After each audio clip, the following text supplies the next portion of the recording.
Who's going to have the better 2022 season? Aaron Rodgers or Tom Brady? To me, it's somewhat simple, man. Brady did not lose a weapon, did he? We'll see. Godwin is injured. He may not start the season. Aaron Rodgers, you lose his best weapon, his favorite weapon, his only weapon in the passing game. At least that's what he leads us to believe. To me, who's going to have the better season is Brady, and I don't believe it's even close unless Aaron Rodgers develops a rapport with someone unknown that we don't know about. You have Mike Evans. You have, although Bruce Arians did step down, with Byron Leftwich running the offense, him and Brady, they'll figure this out. I just look at it from the perspective of Brady did not lose any weapons. Yes, Godwin is coming off an injury, but you still have Mike Evans. I believe Gronk is going to come back to play. He just don't want to do the OTAs and all the other mundane things that come with football. Aaron Rodgers just has to find somebody that he's comfortable with. Who that guy is, we don't know. And so for me right now, it's Tom Brady, no question. Spoken like a true wide receiver, ladies and gentlemen. You missed your wide receiver. You're going to take a step back. I'm sorry. I love me some Brady. He's going to be our teammate at Fox. I'll be his slot receiver here, TJ. You can be on the outside. But the correct answer here, Aaron Rodgers, guys, is primed for a better year. I'll get started here. 13 wins each of the last 3 years. Back-to-back MVPs. And yes, he lost Davante Adams. I will mention the obligatory. Are you ready for this, TJ? 7-0. Aaron Rodgers without Davante Adams. Now, I know that doesn't translate to a full season, small sample size. You know who was his leading receiver in those 7 games? Yes, I do. Okay. It was probably you. Scantling. Here's the most interesting aspect of the Packers offseason, and not a lot of people talking about this yet, LaVar. They made a change, right? Nathaniel Hackett moves on to coach the Denver Broncos. Their new OC is their former offensive line coach, and he was the running game coordinator. He's a good friend of Brady. But when you move an offensive line coach, right, to offensive coordinator, what are you going to do? You're going to transition from a Aaron Rodgers heavy passing attack to a ground and pound. David Bakhtiari, the great left tackle, probably top 3 left tackle in the game. He played 27 snaps last season. He's back. You're going to ride a lot of Dillon, a lot of Jones. I think this is a situation where Aaron Rodgers says, you know, I got my big contract. I want to do a Tom Brady. I want to hang around for another 5-6 years. And how do I do that? I lean on the running game more. I think we're going to see a ground and pound attack from the Packers, meaning less work for Aaron Rodgers, less pressure in the pocket. LaVar Arrington, I think Aaron Rodgers is going to set up to have another phenomenal season. And I will remind you, the Green Bay Packers play in a dumpster fire of a division. The Bears are terrible. The Lions, 5-6 wins. Vikings, maybe. But the Packers have gone 15-3 in the division the last 3 years. Rodgers is going to do it again. What is the NFC South? It's also bad. What is that? That's not.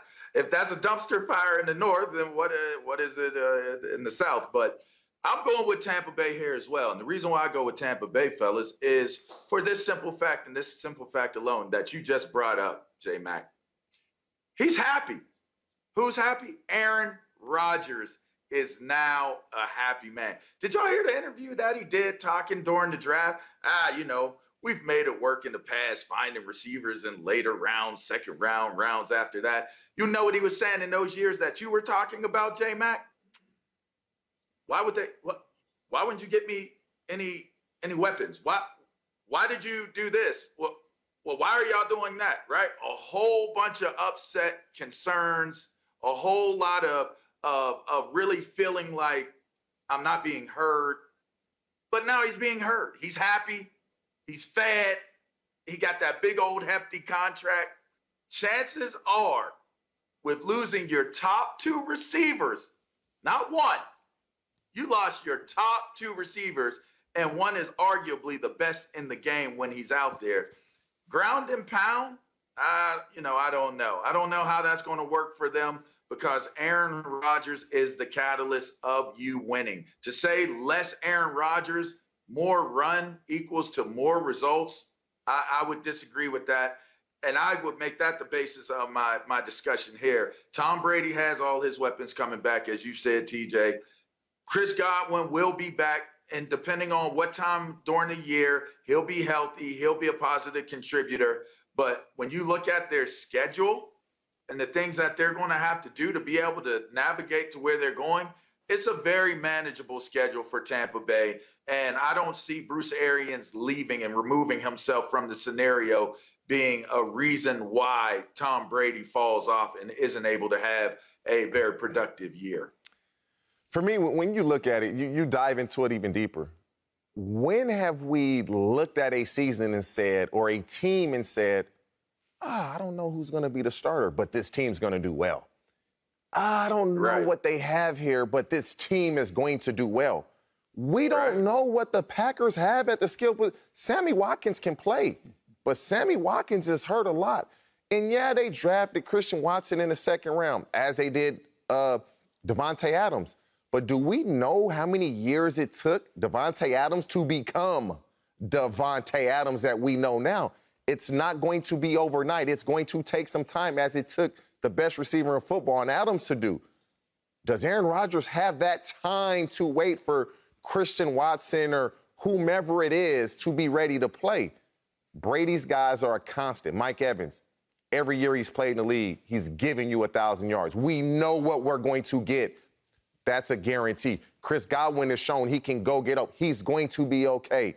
And so for me, Aaron Rodgers has to figure out what he's going to do and who he's going to do it with. Tom Brady already knows.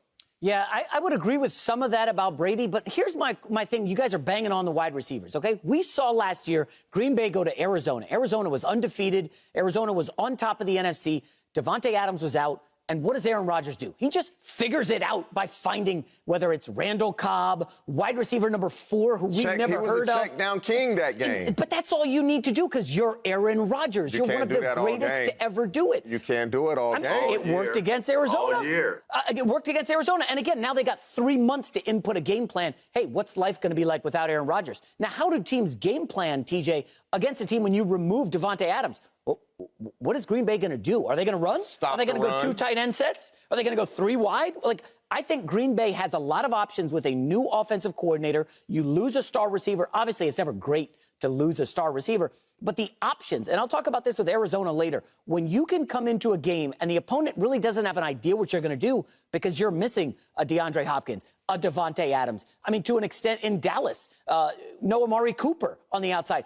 You're going to come in with new looks that opponents and wrinkles they're going to have to face. And I think, LaVar, this is going to catch some teams by surprise. You mentioned the schedule for Tampa Bay. Have you looked at who they play to open the season? Hold on. Yeah. Tampa Bay opens with Dallas, which is not a cupcake, New Orleans, and Dennis Allen has had his number. After that, Green Bay and Kansas City. I'm not saying Tampa's going to start 0-4, but there is a scenario where they're behind the 8 ball at 1-3 or 2-2, and it's like, oh, geez, Tom Brady, who we love, who's the GOAT. How is that? How is that? What do you mean, how is that? 2-2 is not good? How is that? We don't know what Dallas is going to look like this year. Question marks. We don't know what New Orleans is going to look like this year. Question mark. We don't know what Green Bay is going to look like this year. Question mark. Need I continue? We don't know what Kansas City is going to look like this year. Question mark. So it looks very. You can go to the next game too. We don't know what the Falcons are going to look like. Question mark. Keep it going. We don't even need to touch Atlanta. We don't even need to waste their time on touching Atlanta. We don't know what they're going to be at. What, Mariota's at QB? Okay, let's see what that leads to. I don't know. But another thing that needs to be mentioned here between the two teams that we're speaking of is that the defense of Tampa Bay is still very much a stout defense that can. Last time I saw him, LaVar, against Matt Stafford, they got lit up like a Christmas tree. Cooper Kupp had like 700 yards receiving, and Tom Brady's watching as they lose the game. So I don't know. And that defensive line. Aaron Rodgers doesn't have a Cooper Kupp. Which defense you taking? Which defense you taking? You taking Green Bay or you taking Tampa Bay? Well, if you look at Green Bay's front 7, they had two draft picks who are going to start. I think their front 7, Jair Alexander, one of the top 3 cornerbacks in the league. I think Tampa's got some issues in the secondary, as you can watch that highlights of Cooper Kupp running free. I don't know that it's a layup that Tampa's defense is better. They'll annihilate their division just as Green Bay will. I think you guys are selling the Packers a little bit short here. If we selling them short, then you selling them way too long, J-Mac, because the bottom line here is I have more answers and more boxes checked off looking at Tampa Bay's football team going into this season than I do with Green Bay. I have no idea what Green Bay is going to do or what they're going to look like with the personnel groupings they have at this moment. All I know is that Aaron Rodgers feels like he's been made whole and that he gets to finish out his career the way that he wants to. Keep in mind, you got Jordan Love sitting on the sideline. That was a move up in the first round to get player that is now going to continue to sit on the sideline. What impact, what bearing will that have on this team?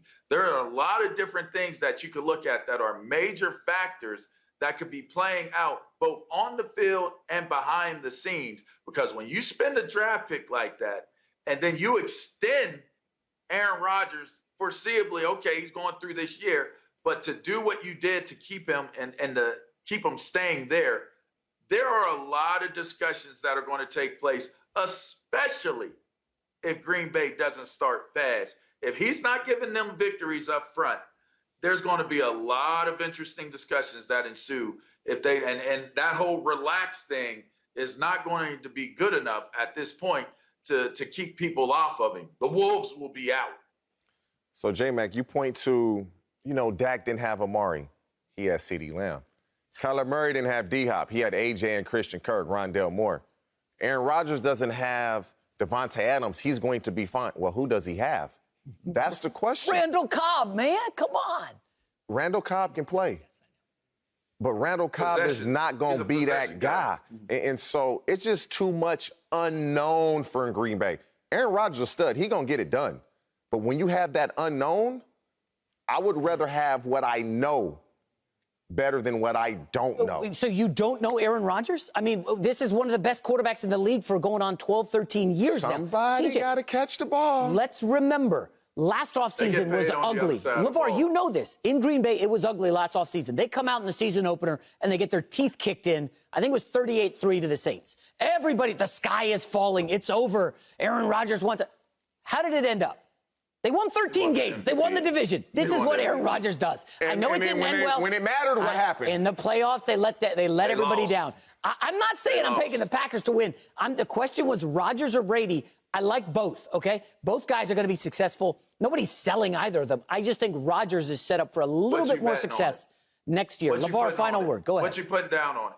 What are you putting down on it, Jay? Well, I don't like to bet against Tom Brady. As a Jets fan, Tom Brady has beaten me badly. We know J-Mac is a big better, so I'm sure he's willing. What you putting on it? I don't know. We put some tennis shoes on it. Hey, TJ, we put some tennis shoes on it. I think Ralph Parker did the off-whites. Let's put our feet where our mouth is. I'll go some off-whites. I think this trio needs a trip to Vegas, and we will look at the odds for MVP, Brady or Rodgers. And one of us, probably me, will be victorious. All right, coming up next. I'm just saying, Tom Brady is going to do better collectively than Aaron Rodgers. Take that bet. I'm a size 13, 13 and a half, 14 if it's a bad day. You know what I mean? Put it where it is. Put it on the line.